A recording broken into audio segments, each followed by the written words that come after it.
स्मिता दहेकर. प्रश्न तुमचे उत्तर आमचे या कार्यक्रमामध्ये आपल्या सर्वांचे स्वागत करते आहे. IMA नाशिक याने हाती घेतलेल्या या अतिशय उपयुक्त उपक्रमाबद्दल आपले IMA प्रेसिडेंट डॉक्टर हेमंत सोमनीस आणि सेक्रेटरी डॉक्टर कविता गाडेकर यांचे हार्दिक अभिनंदन. गेल्या कित्येक दिवसांपासून जनसामान्यांच्या मदतीसाठी IMA नाशिक कंटिन्युअसली वेगवेगळे उपक्रम राबवत आहे. त्यातीलच एक महत्वाचा उपक्रम म्हणजे IMA नाशिक हेल्पलाईन. तर याचाही आपण सर्वांनी लाभ घ्यावा अशी मी आपल्याला विनंती करते. आज आपण एक अतिशय महत्वाच्या विषयावर चर्चा करण्यासाठी इथे जमलो आहोत. तो म्हणजे डायबेटीस आणि कोविड. आपल्या सर्वांना माहीतच आहे की डायबेटिक लोकांमध्ये कोविड चे कॉम्प्लिकेशन्स हे जास्त प्रमाणात आहेत. तर याच विषयी मार्गदर्शन करण्यासाठी आज आपल्या इथे आलेले आहेत डॉक्टर रेश्मा घोडेराव तेजाळे. या स्वतः डायबिटॉलॉजिस्ट आहेत. गेल्या 15 वर्षापासून त्या नाशिक येथे आपली प्रॅक्टिस करत आहे. या तसेच मैत्रेय जनजागृती मंच यातून त्या जनजागृतीसाठी वेगवेगळी शिबिरे घेत असतात. तसेच ते वेगवेगळे सेमिनार पण घेतात. तर डॉक्टर रेश्मा तेजाळे यांचे आपल्या या कार्यक्रमामध्ये स्वागत आहे. डॉक्टर रेश्मा, थँक्यू, धन्यवाद. तर आपल्या सर्वांना माहीतच आहे की भारतामधील डायबेटिक लोकांची संख्या ही खूपच जास्त आहे. जवळजवळ 77 मिलियन लोक हे डायबेटीसने ग्रासलेले आहेत आणि कोविडचे यांच्यामध्ये कॉम्प्लिकेशन्स पण जास्त आहेत. तर याविषयी मॅडम आपण काय बोलू इच्छिता की त्यांनी खरंच एवढं घाबरण्याची गरज आहे का? कोविड पॅन्डेमिक जेव्हापासून त्याची सुरुवात झाली आहे तेव्हापासून आपण बघत आहोत की काही लोकांमध्ये कोविड इन्फेक्शन होण्याचा प्रादुर्भाव हा जास्त प्रमाणामध्ये दिसून येत आहे. ज्या पेशंट्सला अगोदरपासून काही आजार आहे अथवा कोमॉर्बिडिटी आहे, जसं hypertension, diabetes, obesity, heart diseases, फुफ्फुसांचे आजार किंवा कॅन्सर इत्यादी लोकांमध्ये कोविड इन्फेक्शन होण्याचा संभव अधिक आहे हे आपण बघत आहोत. डायबिटीजचा मुळातच डॉक्टर स्मिता आपण सांगितल्याप्रमाणे भारत देशामध्ये खूप मोठं प्रमाण आहे. भारत हे डायबिटीजची राजधानी होण्याच्या दिशेने कूच करीत आहेत आणि याचंच एक रिफ्लेक्शन आपल्याला हे कोविड पॅन्डेमिक मध्ये जाणवलेलं आहे की डायबिटीज असणाऱ्या रुग्णांमध्ये खूप जास्त प्रमाणामध्ये कोविड इन्फेक्शन हे आढळून येत आहे. त्याचप्रमाणे डायबिटीजच्या पेशंटमध्ये कोविडची तीव्रता किंवा गंभीरता किंवा गंभीर कोविड होण्याचा प्रादुर्भाव देखील खूप जास्त आहे हे आपण बघत आहोत. परंतु तसं जरी असलं तरी डायबिटीजच्या पेशंटने घाबरून जायला नको. त्याचं कारण असं आहे की रिसर्च डाटा आपल्याला दाखवतो की एखाद्या डायबिटीज पेशंटला कुठल्याही प्रकारचं कॉम्प्लिकेशन, मग ते एक्यूट कॉम्प्लिकेशन असो किंवा क्रॉनिक कॉम्प्लिकेशन असो, जर त्याची ब्लड शुगर ही व्यवस्थित उत्तमरित्या कंट्रोलमध्ये असेल तर त्या पेशंटचा जो संभाव्य धोका आहे कोविड इन्फेक्शनचा असो किंवा कुठल्याही इतर कॉम्प्लिकेशनचा हा खूप मोठ्या प्रमाणामध्ये आपल्याला आटोक्यात आणता येतो जर आपण ब्लड शुगर कंट्रोल व्यवस्थित ठेवलं तर. आणि म्हणूनच अजिबात कोविड पेशंटने घाबरण्याचं कारण नाहीये. मात्र अधिक काळजी किंवा अधिक सजगता ह्या बाबत ठेवणं खूप महत्वाचं आहे असं मी म्हणेन. ओके, आता तुम्ही ब्लड शुगर कंट्रोल असं म्हटलेलं आहात, तर उपाशीपोटीची शुगर, खाल्ल्यानंतरची शुगर आणि आपले HbA1c यांचे प्रमाण किती असेल तर आपण असं म्हणू की या पेशंटचे आपले शुगर कंट्रोलमध्ये आहेत आणि त्याला कोविडची शक्यता किंवा कोविड कॉम्प्लिकेशन्सची शक्यता थोडी कमी संभवते? आपण डायबिटीजच्या पेशंटला नेहमी सांगतो की ब्लड शुगर कंट्रोलमध्ये ठेवा, साखर नियंत्रणात ठेवा, परंतु नेमकी ब्लड शुगर कंट्रोलचे गोल्स किंवा टार्गेट्स काय असायला हवेत ते बऱ्याचदा पेशंटला माहित नसतं. सो हा एक खूप प्रॅक्टिकल क्वेश्चन आहे असं मी म्हणेल. ब्लड शुगर कंट्रोलसाठी आपण फास्टिंग ब्लड शुगर, जेवणानंतरची ब्लड शुगर ज्याला आपण पोस्ट प्रँडियल ब्लड शुगर आणि HbA1c ची तपासणी हे 3 गोष्टी आपण महत्वाच्या मानतो. तर सर्वात अगोदर फास्टिंग ब्लड शुगर बद्दल मी बोलेल. फास्टिंग ब्लड शुगर म्हणजे उपाशी पोटी जेव्हा पेशंट 8 ते 10 तास उपाशी असतो अर्थात जेव्हा झोपेतून उठतो त्यावेळेसची ब्लड शुगर किंवा जेवण करण्याच्या अगोदरची ब्लड शुगर लेवल जी आहे ती आपण 80 ते 130 ह्या दरम्यान आपल्याला अपेक्षित असते. त्याचप्रमाणे जेवणानंतरची म्हणजे 2 तासानंतरची ब्लड शुगर, ज्याला आपण पोस्ट प्रांडियल ब्लड शुगर म्हणतो, ती 150च्या अराउंड किंवा 150च्या आसपास किंवा 180च्या आत असेल तरी आपण ती it is unacceptable level. So basically जेव्हा आपण ब्लड शुगर च्या रेंज बद्दल बोलतो तेव्हा it is always in a range. Okay, त्याला खालची पातळी असते आणि वरची देखील पातळी असते. सो आपल्याला रेंज पेक्षा जास्त ब्लड शुगर नको आहे. सो हायपरग्लायसेमी आपल्याला डेफिनेटली नको आहे. त्याचप्रमाणे रेंज पेक्षा कमी ब्लड शुगर, ज्याला आपण लो ब्लड शुगर किंवा हायपोग्लायसेमी असं म्हणतो, ते देखील आपल्याला टाळणं गरजेचं आहे, कारण त्याचे देखील परिणाम किंवा दुष्परिणाम संभवतात. सो त्या अनुषंगाने एखाद्या पेशंटची ब्लड शुगर ही 60 किंवा 70 पेक्षा कमी असेल, 60 किंवा 70 पेक्षा कमी असेल, तर त्या स्थितीला आपण लो ब्लड शुगर किंवा हायपोग्लायसेमिया असं म्हणतो. आणि डायबिटीजचं मॅनेजमेंट एक तारेवरची कसरत आहे असं मी म्हणेल, ज्यामध्ये आपल्याला लो शुगर पण नको आहे आणि हाय शुगर पण नको आहे. सो ती एक range as far as possible पेशंटने मेंटेन करणं गरजेचं आहे. फास्टिंग आणि post prandial blood sugar level प्रमाणेच HbA1c लेवल ही देखील खूप महत्वाची असते. HbA1c ही देखील एक रक्तातील चाचणी आहे, ज्यामध्ये एक रॅन्डम सॅम्पल देऊन आपण ती लॅबोरेटरी मधून ते तपासणी करू शकतो. आणि ही HbA1c ची टेस्ट बेसिकली मागील 3 महिन्याची ब्लड शुगरची सरासरी किंवा एक ऍव्हरेज रिपोर्ट आपल्याला त्यातून कळत असतो. सो एक ओव्हरऑल कंट्रोल कसा आहे पेशंटचा शुगरच्या बाबतीत हे आपल्याला HbA1c च्या तपासणीवरून खूप उत्तमरित्या आपल्याला ते गाईड करत असतं. सो HbA1c लेवल अराउंड 7 किंवा 7% अपेक्षित असते. 0.5 to 7% आपण एक चांगला कंट्रोल आहे पेशंटचा असं म्हणतो. सो ह्या अनुषंगाने पेशंटने जास्तीत जास्त आपली ब्लड शुगर लेवल ह्या रेंजमध्ये ठेवणं अनिवार्य आहे.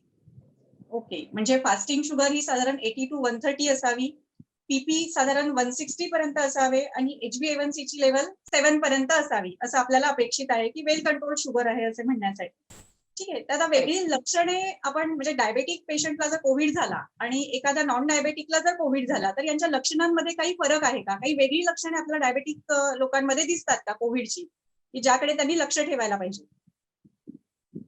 जनरली कोविडच्या लक्षणांबाबत जर आपण बोललो तर साधारणपणे रुग्णांना ताप येणे, सर्दी होणे, खोकला होणे, अंग दुखणे, दम लागणे, श्वासोच्छवास लागणे, वीकनेस जाणवणे किंवा जिभेची चव जाणे किंवा सेन्स ऑफ स्मेल कमी होणे, ही साधारण लक्षणे आपल्याला प्रत्येक पेशंटमध्ये कोविडच्या संदर्भात आढळून येतात. तसं बघायला गेलं तर डायबेटिक आणि नॉन डायबेटिक पेशंट्स मध्ये कोविडच्या लक्षणांसंदर्भात ऍज सच काही फरक नाहीये. परंतु अगोदर सांगितल्याप्रमाणे डायबिटीसच्या पेशंटमध्ये मॉडरेट टू सिव्हिअर किंवा गंभीर स्वरूपाचा कोविड आजार होण्याची शक्यता ही अधिक असते. आणि त्या अनुषंगाने डायबिटीसच्या पेशंटला जेव्हा कोविड होतो तेव्हा त्याने त्याच्या लक्षणांच्या बाबतीत अधिक सजग राहणं हे खूप महत्वाचं आहे. ज्या वेळेला गंभीर स्वरूपाचा कोविड आजार होतो त्यावेळेला रुग्णाला दम लागणे, श्वासोच्छवास वाढणे, ताप कमी न होणे, त्याचप्रमाणे रक्तातील ऑक्सिजनचं जे प्रमाण आहे, ज्याला आपण ब्लड ऑक्सिजन सॅच्युरेशन लेवल म्हणतो, ते कमी होणं हे खूप पटकन होऊ शकतं. पेशंट खूप पटकन माइल्ड कोविड कडून मॉडरेट टू सिव्हिअर कोविड पर्यंत जाऊ शकतो हे आपण बघतो. सो बेसिकली त्या अनुषंगाने पेशंटने कोविडच्या तीव्र लक्षणांबाबत अधिक सजग राहणं गरजेचं आहे. कंटिन्युअसली त्याबाबत मॉनिटरिंग करणं गरजेचं आहे आणि आपल्या डायबेटोलॉजिस्ट, आपल्या हेल्थ केअर प्रोव्हायडर सोबत कॉन्स्टंटली संपर्कात राहणं गरजेचं आहे. It's what I feel. Covid होऊ नये म्हणून या डायबेटिक लोकांनी काही विशेष खबरदारी घेणं गरजेचं आहे का? कोविड होण्याच्या बाबतीत किंवा इन जनरल कोविड प्रिव्हेन्शनच्या बाबतीमध्ये आपण काही गोष्टी करायला सांगतो इन जनरल पेशंट्सला. त्यामध्ये SMS ह्या त्रिसूत्रीचा आपण आवर्जून आग्रह धरायला सांगतो लोकांना. आणि ही SMS ची त्रिसूत्री म्हणजे social distancing, masking and sanitisation और हँड सॅनिटेशन. तर नक्कीच ह्या त्रिसूत्रीचा कोविड इन्फेक्शन प्रिव्हेंट करण्यामध्ये खूप मोठा रोल आहे हे आपल्याला माहिती आहे. आणि डायबिटीजच्या पेशंटला त्या संदर्भातलं रिस्क जास्त असल्यामुळे डायबिटीजच्या पेशंटने ह्या त्रिसूत्रीचा जास्तीत जास्त काटेकोरपणे पालन करायला पाहिजे असं मला वाटतं. सेकंडली, डायबिटीज पेशंटला जर कोविडचं रिस्क कमी करायचं असेल किंवा कुठल्याही इन्फेक्शनचं रिस्क कमी करायचं असेल, तर डायबिटीज हा उत्तम प्रकारे नियंत्रणात ठेवणं गरजेचं आहे. आणि तो डायबिटीज नियंत्रणात ठेवण्यासाठी किंवा त्या डायबिटीजच्या मॅनेजमेंटसाठी देखील काही तत्वप्रणालीचा अवलंब केल्यास एक छान स्मूथ ब्लड शुगर कंट्रोल आपण constantly over a period of time achieve करू शकतो असं मला वाटतं. आणि त्यासाठी डायबिटीजच्या पेशंटने एस-एम-एसच्या त्रिसूत्रीप्रमाणेच काही गोष्टी आहेत ज्याला मी पंचसूत्री असं म्हणेल, त्या गोष्टींचा अवलंब करायला हवा. तर ही पंचसूत्री काय आहे ती थोडक्यात मी तुम्हाला सांगते. या पंचसूत्रीमध्ये 5 गोष्टींचा समावेश आहे आणि त्याकरिता मी एक अॅक्रोनिम किंवा शॉर्ट फॉर्म बनवलेला आहे आणि ते म्हणजे सेन्स. SENSE. तर ह्या 5 गोष्टी यामध्ये समाविष्ट आहेत. त्यामध्ये S is for sugar control, E is for exercise, N is for nutrition और डाएट थेरपी किंवा आहार, S is for stress management आणि E इज फॉर एज्युकेशन. थोडक्यात हे काय आहे ते मी तुम्हाला सांगते. फर्स्ट आहे एस मधलं शुगर कंट्रोल. तर पेशंटने डॉक्टरांनी सांगून दिल्याप्रमाणे व्यवस्थित गोळ्या औषधं घेणं, इंजेक्शन घेणं, वेळच्या वेळी ब्लड शुगर मॉनिटरिंग करून स्वतःच्या कंट्रोलवरती क्लोज सुपरविजन आणि मॉनिटरिंग ठेवणं आणि डॉक्टरांनी सांगून दिल्याप्रमाणे रेग्युलर कॉन्स्टंट फॉलोअप करणं ह्या गोष्टी महत्वाच्या आहेत. सेकंड आहे ई और एक्सरसाइज. एक्सरसाइजचा डायबिटीजच्या कंट्रोलमध्ये खूप महत्वाची भूमिका बजावतो आणि म्हणून एक्सरसाइज हा आपल्या डेली रुटीनचा भाग करणे खूप गरजेचं आहे आणि त्या संदर्भात अजिबातही टाळाटाळ करू नये असं मला वाटतं. सेन्स मधलं एन आहे न्यूट्रिशन किंवा आहार. आहाराला डायबिटीजच्या नियंत्रणात किंवा व्यवस्थापनेमध्ये अनन्यसाधारण असं महत्व आहे. त्या गोष्टी व्यवस्थित आपल्या डायबेटॉलॉजिस्ट अथवा आपल्या डायटिशियन, क्वालिफाईड डायटिशियन कडून समजून घेऊन त्यानुसार आपली डाएट किंवा आहार ठेवणं हे गरजेचं आहे. नेक्स्ट पॉइंट मी सांगेल स्ट्रेस किंवा स्ट्रेस मॅनेजमेंट. हल्ली आपण बघत आहोत की प्रत्येक जण हा कमालीच्या स्ट्रेसच्या अंडर आहे. एस्पेशली कोविड पॅन्डेमिक मध्ये बहुतेक लोक स्ट्रेस खाली वावरत आहेत. परंतु या स्ट्रेसमुळे ब्लड शुगर वरती निगेटिव्ह असा इम्पॅक्ट होत असतो आणि म्हणून कुठल्याही प्रकारचा स्ट्रेस आपण हाताळणे गरजेचं आहे. आणि तो स्ट्रेस मॅनेजमेंट संदर्भात आपण इफर्ट्स घेतले पाहिजे आणि स्ट्रेसचा आपल्या आयुष्यातून 4 हात लांबच आपण ठेवलेलं बरं आहे. सेन्स ह्या पंचसूत्रीतलं शेवटचं ई आहे एज्युकेशन. डायबिटीज हा क्रॉनिक डिसऑर्डर आहे, दीर्घकालीन चालणारा हा आजार आहे आणि म्हणून ह्या बाबत जे बरेचसे डूज आणि डोंट्स आहेत, काय गोष्टी करायला हव्या, काय गोष्टी नको करायला हव्यात, त्या पेशंटने व्यवस्थित जर समजून घेतल्या तर तो त्याच्या आजाराला सामोरे जाण्यासाठी वेल इक्विप्ड राहील असं मला वाटतं. इनफॅक्ट एज्युकेशन किंवा थेरपेटिक डायबेटिक एज्युकेशनला अमेरिकन डायबिटीज असोसिएशन या जागतिक दर्जाच्या संस्थेने तो एक ट्रीटमेंटचा पार्ट मानलेला आहे. सो निश्चितपणे ह्या प्रकारच्या पंचसूत्रीचा अवलंब केल्यास मला असं वाटतं डायबिटीज नियंत्रणात राहण्यास मदत होईल आणि त्या अनुषंगाने कोविड इन्फेक्शन देखील आपण आटोक्यात आणू शकतो. ओके. आता आपण सर्व खबरदारी घेऊन पण जर डायबेटिक व्यक्तीला कोविड झालाच तर याला हॉस्पिटलायझेशन हे कंपल्सरी करावेच लागते का, की ते होम आयसोलेशन मध्ये पण बरे होऊ शकतात? तो बेसिकली जेव्हा कुठल्याही पेशंटला कोविडचं आपण निदान करतो, तर सर्वप्रथम जे आपण करतो ते त्या कोविडचं क्लासिफिकेशन किंवा वर्गीकरण आपण करतो, की तो कुठल्या स्वरूपातील कोविडचा आजार आहे. तो माइल्ड आहे, मॉडरेट आहे किंवा सिव्हिअर कॅटेगरी मधला आहे. जनरली मॉडरेट टू सिव्हिअर किंवा मध्यम ते गंभीर स्वरूपाच्या कोविडला स्वाभाविकपणे हॉस्पिटलायझेशन लागतं. परंतु जर एखाद्या डायबिटीज च्या पेशंटला माइल्ड स्वरूपाचा जर कोविडचा आजार झाला तर डॉक्टरांच्या सल्ल्यानुसार पेशंटला होम आयसोलेशन मध्ये देखील ठेवता येऊ शकतं. फक्त त्या होम आयसोलेशन मध्ये असताना पेशंटने जास्तीत जास्त काळजी घेणे आणि स्वतःचं जास्तीत जास्त मॉनिटरिंग करणं हे खूप महत्वाचं आहे. आपण बघितलं की कोविड हा आजार खूप पटकन डायबिटीजच्या पेशंटमध्ये डेट्युरेट होऊ शकतो आणि माइल्डचा मॉडरेट किंवा सिव्हिअर फॉर्म ऑफ इन्फेक्शन हे खूप लवकर डायबिटीजच्या पेशंटमध्ये होऊ शकतो. सो म्हणून डायबिटीजचा पेशंट जरी होम आयसोलेशन मध्ये असेल, तरी त्याने काही गोष्टींचं विशेष काळजी घेणं महत्वाचं आहे. ते म्हणजे रक्तातील ऑक्सिजनची जी सॅच्युरेशन लेव्हल आहे, ती कॉन्स्टंटली मॉनिटर करणे, टेम्परेचरचं मॉनिटरिंग करणे किंवा त्याचं रेकॉर्डिंग ठेवणे आणि तिसरी गोष्ट आहे ब्लड शुगरचं मॉनिटरिंग करणे. ज्यावेळेला कुठल्याही प्रकारचं इन्फेक्शन होतं, त्यावेळेला ब्लड शुगरची पातळी जी आहे, ती जनरली वाढते आणि डायबिटीजचं एखाद्या पेशंटला आधीपासून जर त्याची ब्लड शुगर ही चांगल्या प्रकारे जर कंट्रोलमध्ये नसेल, तर कोविड इन्फेक्शनमुळे त्यामध्ये भर पडून पातळी खूप जास्त वाढू शकते ब्लड शुगरची. इनफॅक्ट काही वेळेला हाय शुगर लेव्हलमुळे डायबिटिक कीटोएसिडोसिस हे कॉम्प्लिकेशन देखील कोविडच्या डायबिटिक पेशंट्समध्ये दिसून येतं आणि म्हणूनच ह्या सर्वांच्या बाबतीत थोडीशी अधिक सजगता बाळगणं आणि प्रॉपर मॉनिटरिंग करणं आणि सिम्प्टम्स किंवा लक्षणांच्या बाबतीत जागृत राहून सिम्प्टम्स जर डेटिरिएट झाले, वाढले किंवा 2 ते 3 दिवसांच्या गोळ्या औषधांनी जर सिम्प्टम्स तुमचे कमी होत नसतील, तर तुम्हाला डेफिनेटली डॉक्टरकडे फॉलोअपला जायला हवं आणि if required it is better to get admitted in at least a Covid care centre किंवा as per the need basis. Blood sugar दिवसातून किती वेळा करावी या लोकांनी मॉनिटरिंग करण्यासाठी घरी? ओके. तो ब्लड शुगर मॉनिटरिंग हे खूप इंडिव्हिज्युअलाइज्ड अशी गोष्ट आहे. ती आपण सरसकट किती वेळा प्रत्येक पेशंटने करायला हवी हे आपण पेशंटच्या कंडिशननुसार आपण डिसाईड करत असतो. जनरली स्पीकिंग तुमचा जर ब्लड शुगर कंट्रोल लेव्हल हा चांगला असेल अगोदरपासून आणि कोविडच्या काळात देखील तो चांगला असेल आणि आपल्याला डायबिटीजच्या कंट्रोलसाठी फक्त गोळ्या औषधांची गरज भासत असेल, तर खूप फ्रिक्वेंटली जरी आपण ब्लड शुगर मॉनिटरिंग केलं नाही तरी चालतं. आता हे ब्लड शुगर मॉनिटरिंग आपल्याला घरच्या घरी करता येतं. ग्लुकोमीटरचं जे इन्स्ट्रुमेंट असतं ते बहुतेक करून सगळ्या लोकांकडे आता उपलब्ध असतं आणि घरच्या घरी आपल्याला ग्लुकोमीटरने ते मॉनिटरिंग करता येतं.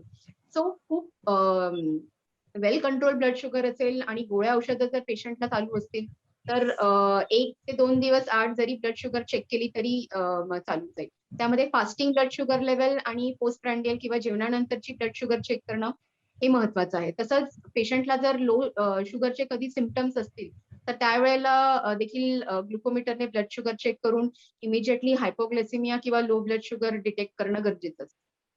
परंतु जर एखाद्या पेशंटला गोळ्या औषधं गोळ्या औषधांऐवजी इन्सुलिनचं इंजेक्शन जर डायबिटीजच्या कंट्रोलसाठी लागत असेल, तर अशा पेशंट्सला आपण फ्रिक्वेंट ब्लड ग्लुकोज मॉनिटरिंग सांगतो. सो दिवसातून 2 ते 3 वेळा देखील ब्लड शुगर चेक करण्याची आवश्यकता भासू शकते. आणि डायबिटीज पेशंटचं कंट्रोलच जर मुळात चांगलं नसेल, तर फ्रिक्वेंटली ब्लड शुगर मॉनिटरिंग करून त्याचं व्यवस्थित चार्टिंग करून त्याचं रेकॉर्ड ठेवून आपल्या डायबेटॉलॉजिस्ट किंवा हेल्थ केअर टीमच्या कॉन्स्टंटली संपर्कात राहून गोळ्यांची किंवा इंजेक्शनची जी मात्रा टायट्रेट करणे किंवा फाईन ट्युनिंग करून शक्यतोवर आपलं ब्लड ग्लुकोज कंट्रोलमध्ये ठेवणं गरजेचं आहे. मॅडम, घरी असताना या डायबेटिक लोकांनी आहाराची काही विशेष काळजी घ्यायला पाहिजे का? कोविडमध्ये त्यांनी हा विशिष्ट आहार करावा असं काही आहे का? आहाराविषयी थोडंफार आम्हाला सांगा. डायबिटीजच्या पेशंटला मुळातच आपण एक विशिष्ट प्रकारचा आहार देत असतो, ज्याला आपण डायबिटिक डाएट असं म्हणतो. ज्या वेळेला एखाद्या डायबिटीजच्या रुग्णाला कोविड होतो, त्यानंतर along with diabetic diet well balance आणि न्यूट्रिशियस किंवा सकस असा आहार घेणं गरजेचं आहे, ज्यामध्ये रोगप्रतिकार शक्ती वर्धक गोष्टींचा समावेश असेल.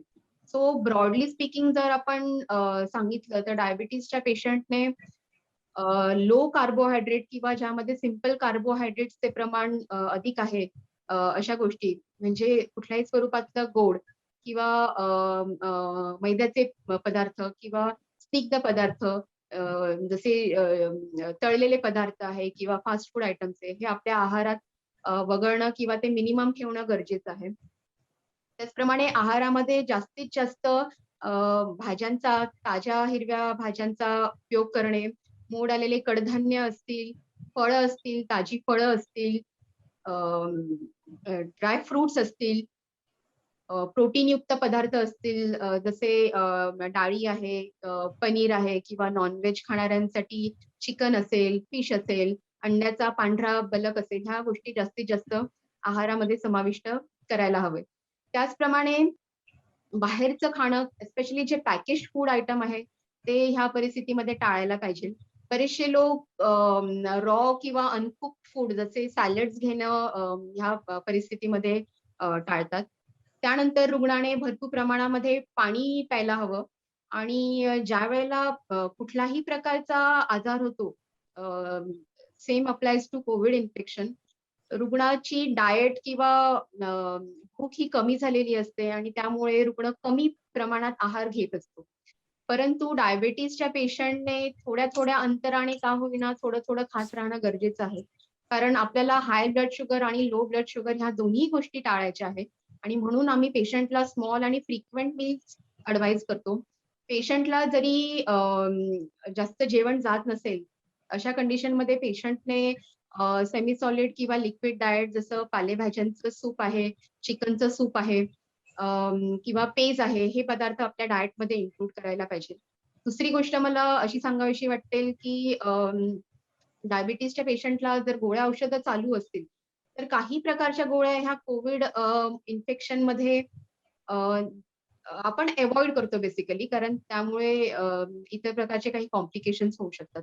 म्हणून डायबिटीजच्या पेशंटने आपली जी डायबिटीजची थेरपी आहे ती देखील आपल्या डॉक्टरांकडून ह्या वेळेत रिवाईज करून घेणं गरजेचं आहे आणि आहाराच्या बाबतीत जर म्हटलं पेशंटला जर कमी इनटेक जर असेल पेशंटचा कोविडमुळे तर आपल्या गोळ्या किंवा इन्सुलिनची जी मात्रा आहे ती ऍडजस्ट करून त्याचे प्रमाण कमी करायची आवश्यकता आहे का हे आपल्या डॉक्टरांशी विचारून त्यांच्या सल्ल्याप्रमाणे करणं आवश्यक आहे.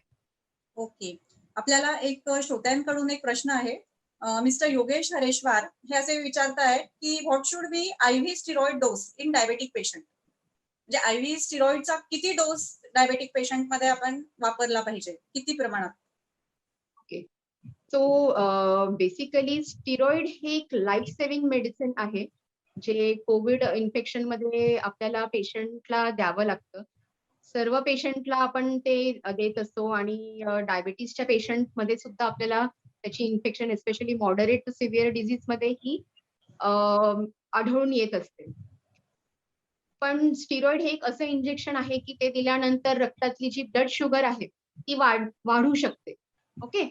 But as I already said steroid is a life saving medicine so we need to give it आणि तो स्टिरॉइड इंजेक्शनचा किंवा फॉर दॅट मॅटर काही केसेसमध्ये आपण गोळ्या पण देतो तर त्याचा डोस किती असायला पाहिजे it is best decided by the patient situation त्याचं मे बी जी सिरियसनेस आहे आजाराची मॉडरेट आहे सिव्हिअर आहे त्याच्या ब्लड टेस्ट मध्ये CRP किंवा इतर जे सायटोकाइन्स असतील इंटरल्युकिन 6 इत्यादी त्याचं प्रमाण किती आहे आणि ते over a period of time त्याचा ट्रेंड कसा आहे ह्या सर्व गोष्टी लक्षात घेऊन बेसिकली आपल्याला स्टिरॉइड ऍडमिनिस्टर करावं लागतं आणि त्याचा बेस्ट जज किंवा best guide is your doctor who is treating.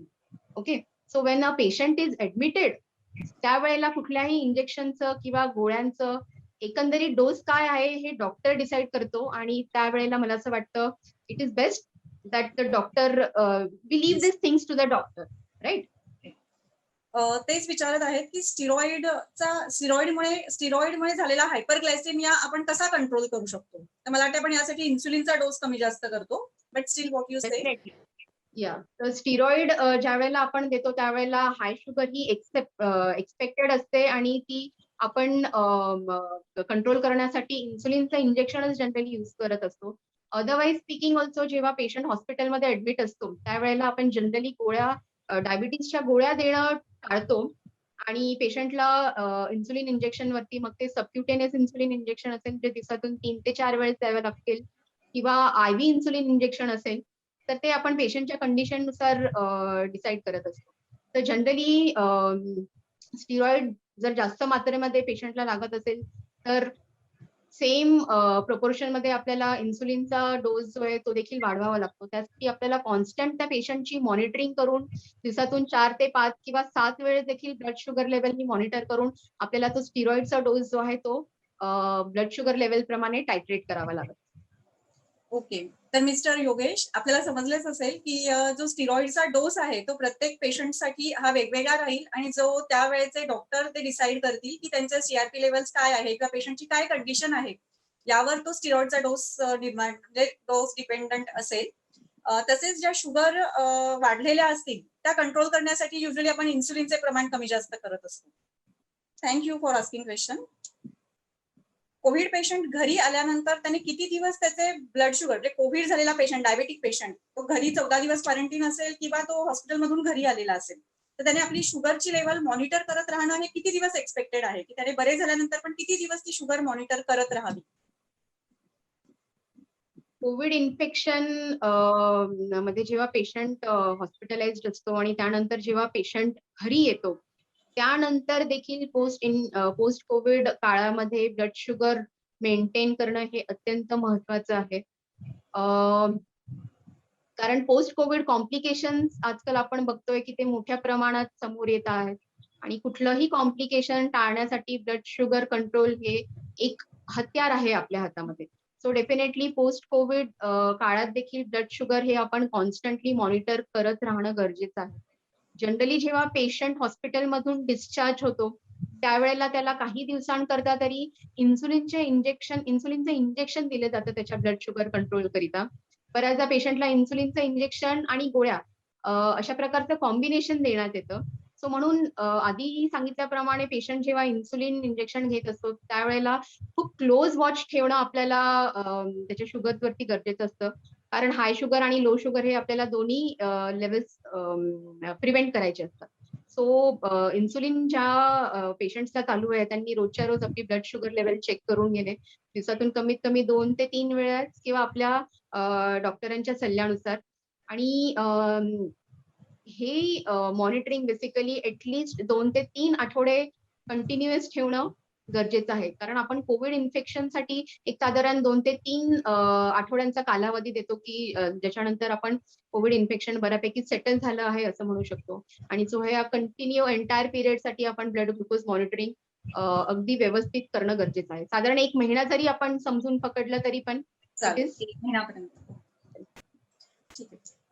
Doctor Jyotsna ढुमरे या विचारू इच्छित आहेत की जीडीएम मध्ये HbA1c चा काय रोल आहे आणि त्याची नॉर्मल लेवल काय असावी? ओके. सो हा थोडासा वेगळा प्रश्न आहे. इनफॅक्ट मॅडम पहिले मी कोविड संदर्भात जीडीएम विषयी बोलू इच्छिते आणि त्यानंतर आपण ह्या प्रश्नाकडे जाऊ. या तो जीडीएम किंवा जेस्टेशनल डायबिटीज मेलाइटस हे गरोदरपणातील एक मधुमेहाचा विशिष्ट असा प्रकार आहे जो काही स्त्रियांमध्ये स्पेशली भारतीय स्त्रियांमध्ये खूप कॉमनली असा आढळून येणारा प्रकार आहे. जीडीएमची जर आपण डायग्नोसिसचं आपण जर बोललो तर ते त्याचं निदान जनरली प्रेग्नन्सीच्या 6व्या किंवा 7व्या आठवड्यामध्ये होत असतं. परंतु आपल्याकडे अनडिटेक्टेड डायबिटीजचं प्रमाण हे खूप जास्त आहे आणि म्हणूनच जेव्हा एखादी प्रेग्नंट स्त्री तिच्या पहिल्या, दुसऱ्या किंवा तिसऱ्या महिन्यात देखील तिला डायबिटीज आहे याचं निदान आपण ब्लड शुगर डिटेक्ट करू शकतो. आणि म्हणून मला असं वाटतं प्रत्येक गरोदर स्त्रीने तिच्या स्त्रीरोग तज्ञाच्या सल्ल्यानुसार आपली blood sugar level he at the first visit किंवा प्रेग्नन्सीचं निदान झाल्यानंतर करून घेणं आवश्यक आहे. स्पेशली ती हाय रिस्क कॅटेगरीमध्ये जर असेल आणि त्यानंतर डॉक्टरांच्या सल्ल्यानुसार ब्लड शुगर चेक करून घेणं महत्वाचं आहे. कोविडच्या काळामध्ये गरोदरपणातील मधुमेह ज्या स्त्रियांना आहे त्यांच्यामध्ये कोविडचा देखील संभव हा अधिक आहे. सो त्या अनुषंगाने जरी कोविड असेल किंवा जरी लॉकडाऊन सदृश्य परिस्थिती असेल तरी पेशंटने आपल्या डॉक्टरांच्या अधिक संपर्कात राहून आपली जीडीएमचं डायग्नोसिस करून ते कशा प्रकारे कंट्रोलमध्ये ठेवता येईल याच्याकडे अधिक सजग राहणं गरजेचं आहे. ह्या कंडिशन मध्ये संपूर्ण 9 महिने किंवा प्रेग्नन्सीच्या पूर्ण कालावधीमध्ये आपल्याला ब्लड शुगर कंट्रोल ठेवणं गरजेचं असतं. आणि इथे आपण वेट अँड वॉच आपल्याला करता येत नाही, कारण कमी पिरियड असतो आपल्या हातामध्ये. आणि ब्लड शुगर कंट्रोल जर व्यवस्थित नसेल तर आईवरती किंवा बाळावरती त्याचा परिणाम होऊ शकतो. आणि ते टाळण्यासाठी आपण ब्लड शुगर कंट्रोल हे खूप क्लोजली मॉनिटरिंग करून करत असतो. जनरली स्पीकिंग पेशंटला इन्सुलिनचं देखील इंजेक्शन घ्यावं लागू शकतो पूर्ण प्रेग्नन्सीच्या दरम्यान. आणि अर्थातच blood sugar monitoring, fasting blood sugar level, post prandial blood sugar level आणि HbA1c द्वारे आपण तो कंट्रोल कसा आहे याबाबत आपण सजगता बाळगून कॉन्स्टंटली आपल्या डॉक्टरांच्या संपर्कात राहून फोनद्वारे किंवा टेलिमेडिसिनद्वारे देखील आपण संपर्कात राहू शकतो. पण ह्याबाबत टाळमटाळ करू नये पेशंटने. आणि मॅडम, आपल्या प्रश्नाकडे जर वळायचं झालं तर GDMच्या बाबतीत ब्लड शुगर कंट्रोलचे निकष हे अधिक स्ट्रिक्ट किंवा अधिक टाईट आहे. ज्यामध्ये आपण fasting blood sugar level generally 95च्या अराउंड किंवा 100 पेक्षा कमी आपण मेंटेन करायला सांगतो पेशंटला. तसंच जेवणानंतरची जी ब्लड शुगर आहे ती 120 to 130 ह्या रेंजमध्ये आपल्याला अपेक्षित असते. HbA1c चं जर बोलायचं झालं तर HbA1c चे देखील क्रायटेरिया आपण ह्या पेशंट्समध्ये कमी ठेवत असतो. सो अराउंड एक 6.5 HbA1c लेवल आपल्याला ह्या पेशंट्समध्ये आपण मेंटेन करायचा प्रयत्न करतो. ओके, म्हणजे GDM मध्ये आपल्याला HbA1c च्या लेवल 6.5 पर्यंत पाहिजे आहेत आणि ब्लड शुगर साधारण 130 पर्यंत is okay. Fasting should be less than 100 rather around 95. आणि जेवणानंतरची 120 किंवा 130 ज्या आपण सामान्य डायबेटिक पेशंट्सला 180च्या अंडर आपण ती एक्सेप्ट करतो ती ब्लड शुगर लेवल, त्याचं क्रायटेरिया GDM मध्ये इज 130. लोअर. ओके. तर सध्या सर्वांनाच भयभीत करणारा प्रकार म्हणजे म्युकरमायकोसिस, आणि हा आपल्या डायबेटिक पेशंट्स मध्ये जास्त प्रमाणात दिसत आहे. आणि युजली पेशंट कोविड मधून बरा झाल्यानंतर हे म्युकरमायकोसिसचे सिम्पटम्स दिसतात. तर साधारण किती दिवसांमध्ये म्युकरमायकोसिसचे सिम्पटम्स आपल्याला कोविड पेशंट्स मध्ये, म्हणजे डायबेटिक कोविड मध्ये किंवा इन जनरल पण पेशंट कोविडच्या पेशंट्स मध्ये आपल्याला दिसत आहे? किती दिवसांनी? पोस्ट कोविड काळामध्ये काही पोस्ट कोविड कॉम्प्लिकेशन संभवतात. त्यामध्ये म्युकरमायकोसिस किंवा ज्याला आपण ब्लॅक फंगस हा बुरशीजन्य आजार खूप मोठ्या प्रमाणात वाढत आहे हे आपण बघतो आहोत. आणि हा आजार मुळात डायबेटीस पेशंट्स मध्ये खूप कमी असतो. बेसिकली कुठलंही फंगल इन्फेक्शन हे अपॉर्च्युनिस्टिक इन्फेक्शन असतं. ज्या वेळेला रुग्णाची रोगप्रतिकार शक्ती खूप कमी झालेली असते त्यावेळेला त्याला फंगल इन्फेक्शन होण्याचा शक्यता ही अधिक असते. So definitely post Covid diabetic patients मध्ये म्युकरमायकोसिसचं प्रमाण जास्त असल्या कारणामुळे पेशंटने खूप दक्षता ह्या बाबतीत बाळगणं गरजेचं आहे. तर ती काय पेशंटने बेसिकली कुठल्या पॉइंट्स कडे लक्ष द्यायला पाहिजे? फर्स्ट अँड फॉरमोस्ट इज लक्षणं काय आहेत म्युकरमायकोसिसची. तर म्युकरमायकोसिस चा जो आजार आहे तो जनरली आपल्या चेहऱ्याच्या भागाला इफेक्ट करत असतो. आणि चेहऱ्याच्या वेगवेगळ्या भागामध्ये वेगवेगळ्या प्रकारचे लक्षणं जाणवू शकतात. जर आपण तोंडाचा किंवा ओरल कॅव्हिटीचा विचार केला तर पेशंटला दात किंवा दाढ दुखणे किंवा दात हलणे किंवा टाळूवरती काळसर असा डाग आढळून येणे अशी लक्षणं दिसू शकतात. नाकाच्या बाबतीत नाकातून काळसर द्रव बाहेर निघणं किंवा नाकाचं हाड दुखणं किंवा नाकाच्या आजूबाजूला हे जे सायनसेस असतात तिथे सूज येणं किंवा दुखणं अशा प्रकारचा त्रास होऊ शकतो. तसंच डोळ्यांच्या बाबतीत डोळ्यातून पाणी येणं, डोळा लाल होणं, डोळा सुजणं, जास्त सूज येऊन डोळा पूर्णपणे झाकले जाणं अशा प्रकारचे देखील लक्षणं आढळतात. तसंच म्युकरमायकोसिसचं जर इन्फेक्शन मेंदूपर्यंत जर पोहोचलं, ज्याला आपण रायनोसेरिब्रल म्युकरमायकोसिस असं म्हणतो, जो एक गंभीर स्वरूपाचा जो आजार आहे, त्यामध्ये पेशंटला झटके येणं, डोकं दुखणं, चक्कर येणं किंवा काही केसेसमध्ये अर्धांगवायूचा झटका येणं अशा प्रकारची लक्षणं दिसू शकतात. सो ह्या सर्व लक्षणांच्या बाबतीत कोविड पेशंटने सजग राहायला हवं. जनरली आपण बघतो की कोविड इन्फेक्शन झाल्यानंतर 2 ते 3 आठवड्यानंतर पेशंटला हा म्युकोरमायकोसिसचा त्रास होऊ शकतो. अर्ली देखील होऊ शकतो, 1 आठवड्यानंतर देखील होऊ शकतो. इनफॅक्ट काही पेशंट जर प्रदीर्घ काळासाठी हॉस्पिटलमध्ये ॲडमिट आहे, तर हॉस्पिटलमध्ये ॲडमिट असताना देखील त्यांना म्युकोरमायकोसिसचे सिम्प्टम्स हे डेव्हलप होऊ शकतात. सो साधारणपणे 1 महिना आपल्याला कमीत कमी ह्या बाबतीत खबरदारी घेणं गरजेचं आहे. सिम्प्टम्सच्या बाबतीत सजग राहणं गरजेचं आहे आणि थोडे जरी सिम्प्टम्स आले तरी आपल्या डॉक्टरांना डॉक्टरांना कन्सल्ट करणं गरजेचं आहे.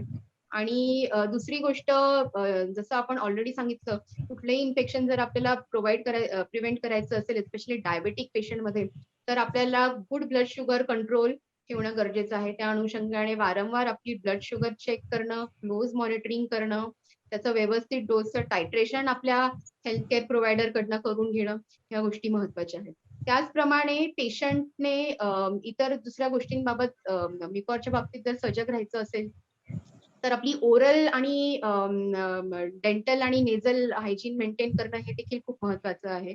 ओरल किंवा तोंडाची हायजीन मेंटेन करण्यासाठी पेशंट बिटाडीनचे गार्गल्स करू शकतात. ते कशाप्रकारे करायचे आहे ते आपल्या डॉक्टरकडनं समजून घ्यायला हवा पेशंटने. त्याचप्रमाणे नाकाची स्वच्छता ठेवणं महत्त्वाचं आहे. जो आपण मास्क वापरतो घरच्या घरी, तो व्यवस्थित कोरडा असायला पाहिजे. त्यामध्ये जर डॅम्पनेस असेल किंवा ओलावा असेल, तरी देखील फंगल इन्फेक्शनचा प्रादुर्भाव त्याने वाढू शकतो. सो अशा पद्धतीने आपण म्युकरच्या बाबत सजग राहणं गरजेचं आहे आणि केअर घेणं महत्त्वाचं. तर पुढचा प्रश्न अशा डॉक्टर रुपराज पवार विचारत आहेत की व्हॅक्सिनेशन एएनसी पिरियड मध्ये करता येतं का? तर सर सध्या आपल्याला प्रेग्नंट पेशंटला व्हॅक्सिनेशन अलाउड केलेले आहे. तो आपण आता सध्या प्रेग्नंट पेशंटला व्हॅक्सिन देऊ शकतो. पुढचं आहे की आता सर्वात महत्वाचं तिसऱ्या वेव्ह बद्दल आपण बोलूया. तर तिसऱ्या वेव्ह मध्ये छोटी मुलं इन्फेक्ट होण्याचे प्रमाण जास्त राहणार आहे असं बोलले जाते. तर छोट्या मुलांमध्ये असलेला डायबेटीस, ज्याला आपण म्हणतो की ज्युव्हेनाईल डायबेटीस, तर ज्युव्हेनाईल डायबेटीस असलेल्या मुलांच्या पॅरेंट्सने या मुलांची काही विशेष काळजी घ्यायला पाहिजे तिसऱ्या वेव्ह साठी? तो लहान मुलांमधील जो डायबिटीज असतो, त्याला आपण टाइप 1 डायबिटीज असं म्हणतो. इनफॅक्ट आता लहान मुलांमध्ये टाइप 2 किंवा इतर प्रकारचे पण डायबिटीज दिसतात. पण शक्यतो टाइप 1 डायबिटीज हा प्रमुख आजार लहान मुलांमध्ये दिसतो आणि हा एक इन्सुलिन डिपेंडंट असं डायबिटीज आहे.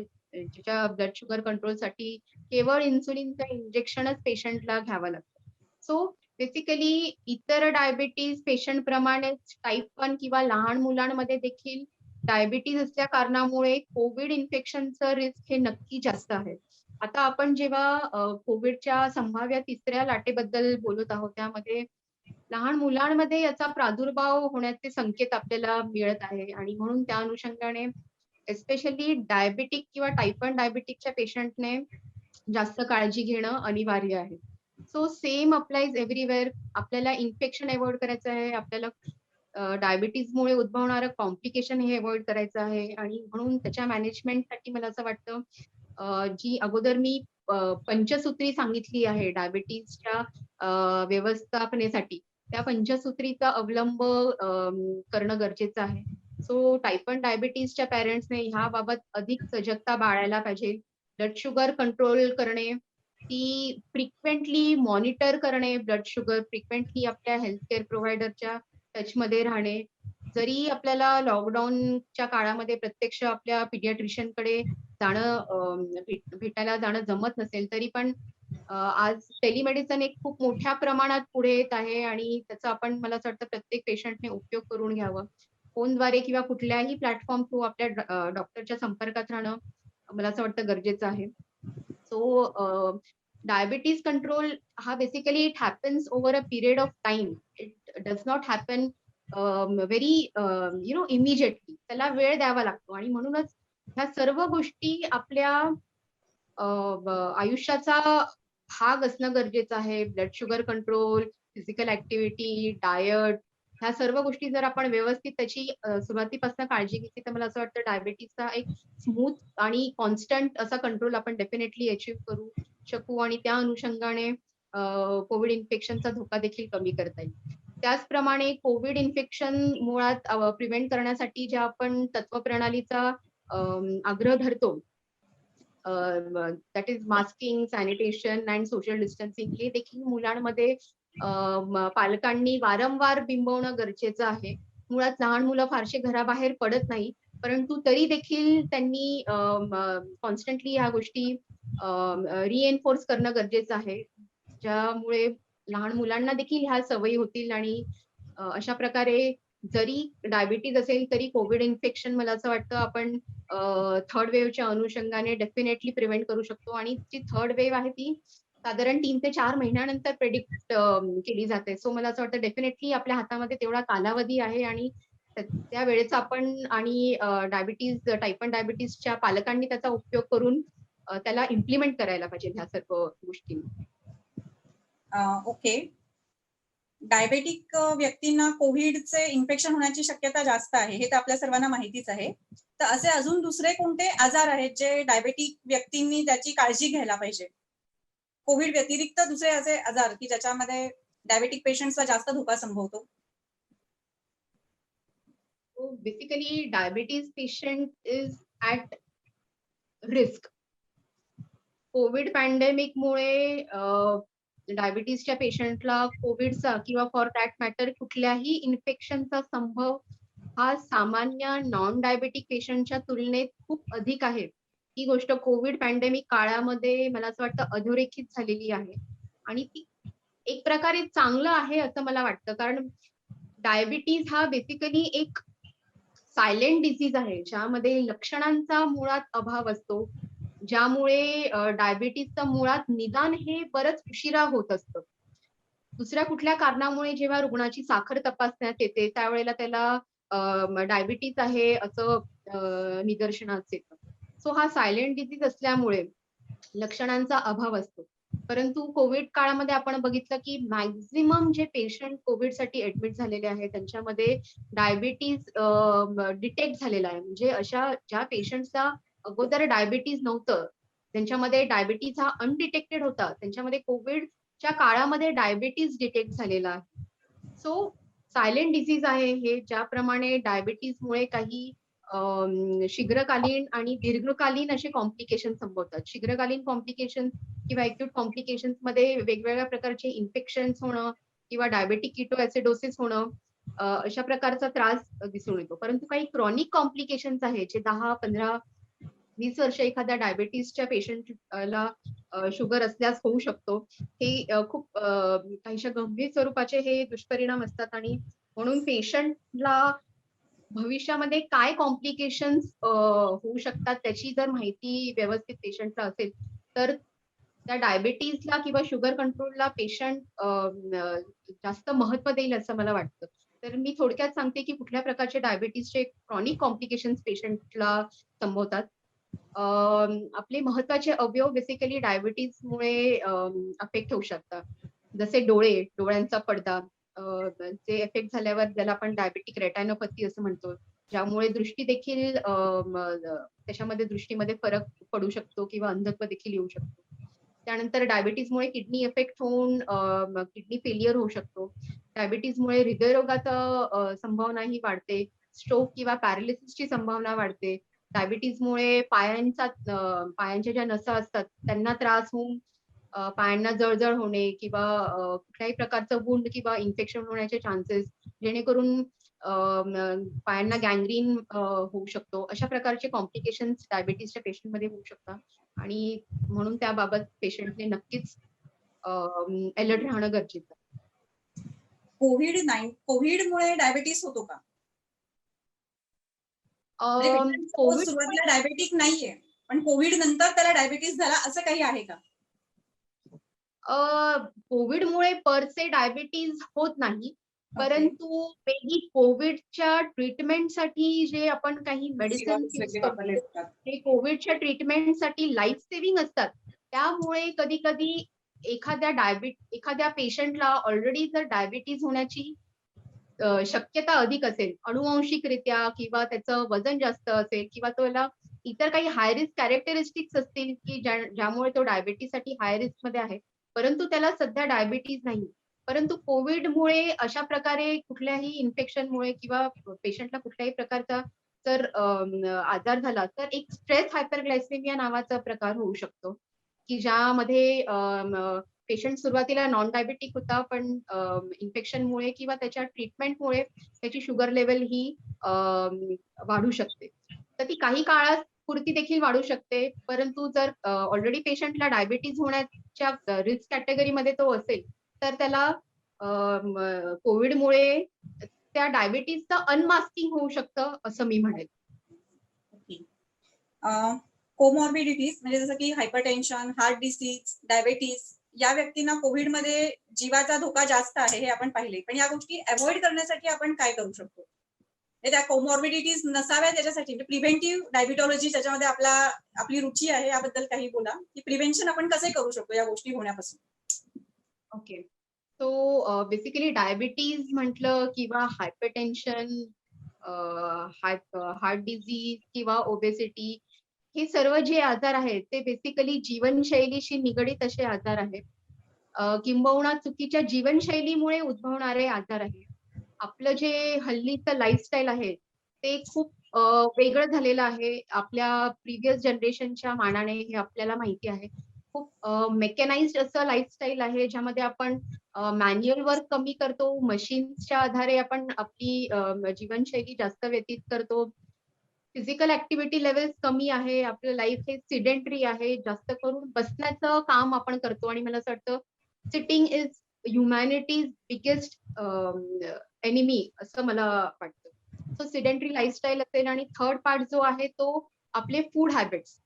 तर आपले फूड हॅबिट्स जे आहेत ते देखील हाय कॅलरी कडे आपला कल जास्त असतो. तर ह्या सर्व गोष्टींमुळे बेसिकली वजन वाढणे किंवा ओबेसिटी होणे, ज्यामुळे आपलं इन्सुलिन रेझिस्टन्स वाढू शकतं आणि कालांतराने डायबिटीज होऊ शकतं. सो ह्या सर्व गोष्टी एकमेकांसोबत कनेक्टेड आहे. कुठलंही लाईफस्टाईल डिसीज जर आपल्याला प्रिव्हेंट करायचं असेल, तर ऑब्व्हियसली आपल्याला लाईफस्टाईल ही आपली सुधारावी लागेल आणि सकारात्मक जीवनशैलीचा अवलंब केला, तर मला असं वाटतं निश्चितपणे आपण हे सर्व प्रकारचे आजार आणि त्या आजारातून उद्भवणारे जे कॉम्प्लिकेशन्स आहेत, ज्याची भयानकता आपण सध्या अनुभवतोय, ते आपण प्रिव्हेंट करू शकतो, असं मला वाटतं. सो जीवनशैली, सकारात्मक जीवनशैली म्हणजे काय तर डाएट डाएट कंट्रोल, आपलं फिजिकल ऍक्टिव्हिटी लेवल इम्प्रूव्ह करणे, आपलं स्ट्रेस मॅनेज करणे, आपलं वजन आटोक्यात ठेवणं, आपलं पोटाचा घेर नियंत्रणात ठेवणं.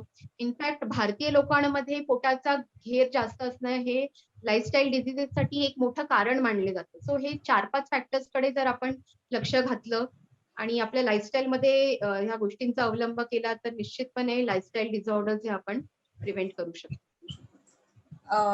अच्छा, डॉक्टर कविता गाडेकर विचारता आहे की fasting, role of fasting in diabetic control. उपवास, ओके. आपण जे उपवास करतो त्याचा डायबेटीज कंट्रोलवर काही अच्छा. परिणाम? ओके. ओके. सो हा एक ऑल टुगेदर वेगळा प्रश्न आहे. सो मला असं वाटतं कविता मॅडम आपण काही प्रकारच्या डाएट विषयी विचारत आहेत असं मला वाटतं, की ज्या प्रकारच्या डाएट्समध्ये फास्टिंग ही प्रणाली वापरली जाते. आपण बघतोय की डायबिटीजच्या बाबतीत खूप प्रकारच्या डाएट्स ॲडव्होकेट केल्या जातात. ज्या काही सायंटिफिक आहेत आणि काही नॉन सायंटिफिक आहेत. परंतु फास्टिंग किंवा 8 आवर्स किंवा 12 आवर्स फास्टिंग हे डायबिटीज कंट्रोलसाठी एक नवीन प्रकारची तत्वप्रणाली आहे, असं आपल्याला म्हणता येईल. काही प्रकारच्या डाएट्समध्ये फास्टिंग रेकमेंड केलं जातं. इनफॅक्ट डायबिटीज रिव्हर्सल बद्दल हल्ली बोललं जातं, की ते आपण एक विशिष्ट प्रकारचं डाएट विशिष्ट कालावधीसाठी घेऊन अंडर डॉक्टर्सच्या क्लोज सुपरव्हिजनच्या अंडर आपण ते इम्प्लिमेंट करून डायबिटीज रिव्हर्स करता येईल का? त्या अनुषंगाने डायबिटीज रिव्हर्सल बद्दल बोलले जातंय आणि ते एक्सपेरिमेंटल स्टेजमध्ये आहे. तो डेफिनेटली फास्टिंगचा त्याच्यामध्ये रोल आहे.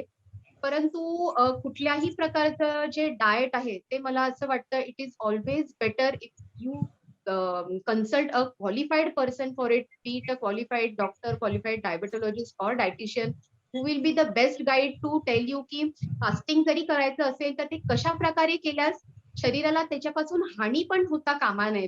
फायदा तर आपल्याला करून घ्यायचाच आहे, पण त्याच्यापासून हानी शॉर्ट टर्म मध्ये आणि लॉंग टर्म मध्ये जर होणार असेल तर ते आपण प्रिव्हेंट करणं गरजेचं आहे. So fasting definitely has a role in sugar management, but it has to be done under supervision, expert guidance. Okay. Jyotsna Dumre madam विचारत आहेत की do you really feel that second wave is declining? Okay, so basically lockdown आहे. We all know lockdown basically याच्यासाठी केलं जातं की we want to break the chain of the Covid infection. आणि Covid infection चा इन्क्युबेशन पिरियड वगैरे जर आपण लक्षात घेतला तर तो 4 to 14 डेजचा असतो आणि म्हणून आपण लॉकडाऊन इम्प्लिमेंट करतो जेणे इन्फेक्शनची चेन ही ब्रेक होत असते आणि त्या अनुषंगाने डेफिनेटली व्हायरसचं प्रमाण आपल्या एन्व्हायरमेंट मध्ये कमी होतं. सो लॉकडाऊन आता बऱ्यापैकी आहे सध्या तरी आणि त्यामुळे आपण बघतो आहोत की कोविडची जी वेव्ह आहे ती खाली उतरत आहे. ओके, सुरुवातीला ती प्रॅक्टिस झाली, नंतर खाली ती निश्चितपणे उतरत आहे. परंतु लॉकडाऊन जेव्हा उठणार आहे त्यावेळेला जर आपल्याला ही कोविडची डाऊनवर्ड ट्रेंड जर आपल्याला मेंटेन करायचं असेल तर आपल्याला ऑल द मोर अलर्ट राहणं गरजेचं आहे. आणि जे कोविड बाबतचे डूज अँड डोंट्स आहे किंवा कोविड अप्रोप्रिएट बिहेवियर आहे तो जर आपण मेंटेन केला तरच मला असं वाटतं की वेव्ह खऱ्या अर्थाने ही डाऊनवर्ड ट्रेंड असणार आहे आणि ती आटोक्यात येणार आहे. ओके. रेश्मा मॅडम, आता आम्हाला टेक होम मेसेज या आपल्या पूर्ण डिस्कशनचा तुम्ही श्रोत्यांना काय सांगाल? Okay, so take home message मध्ये विशेष करून डायबिटीज असणाऱ्या पेशंटसाठी मी सांगेल किंबहुना ज्यांना डायबिटीज नाहीये परंतु डायबिटीज मुळे होणारं कोविड इन्फेक्शन ज्यांना टाळायचं आहे त्यांच्यासाठी डेफिनेटली पंचसूत्री जो सेन्स ही पंचसूत्री मी सांगितली त्याचा अवलंब जास्तीत जास्त आपल्या लाईफस्टाईल मध्ये करणं हिताचं ठरेल असं मला वाटतं. सेकंडली, कोविड जरी झाला डायबिटीजच्या पेशंटला तरी त्यांनी घाबरून जाता कामा नये, परंतु त्याबाबत सजगता बाळगणे, आपल्या हेल्थकेअर वर्करच्या कॉन्स्टंटली टच मध्ये राहणे, लॉकडाऊन इत्यादी कुठल्याही गोष्टींचा यामध्ये बहाणा न देता इम्पॉर्टंट आहे. तसेच जीडीएमच्या पेशंटने जास्तीत जास्त कोविडच्या काळात देखील काळजी घेणे, संभाव्य तिसऱ्या लाटेच्या अनुषंगाने टाईप 1 डायबिटीसच्या पेशंटच्या पालकांनी अधिक सजग राहणं आणि म्युकोरमायकोसिसचा जो सध्या खूप धोका आपल्याला जो दिसतोय तो आपण टाळणे ह्या महत्वाच्या गोष्टी आहे असं मला वाटतं. सो ओके, ठीक आहे. तर हे चर्चासत्र आपण इथेच थांबवतो आहोत. Thank you very much doctor Reshma for thank you very your much doctor Smita, thank you very much. आणि IMA नाशिकचे अध्यक्ष डॉक्टर हेमंत सोननीस, सचिव डॉक्टर कविता गाडेकर, एंटायर IMA नाशिकची टीम ह्या सर्वांचे मनापासून आभार. थँक्यू. Thank you very much. परत भेटू पुढच्या रविवारी असाच एक नवीन विषय घेऊन. तोपर्यंत धन्यवाद.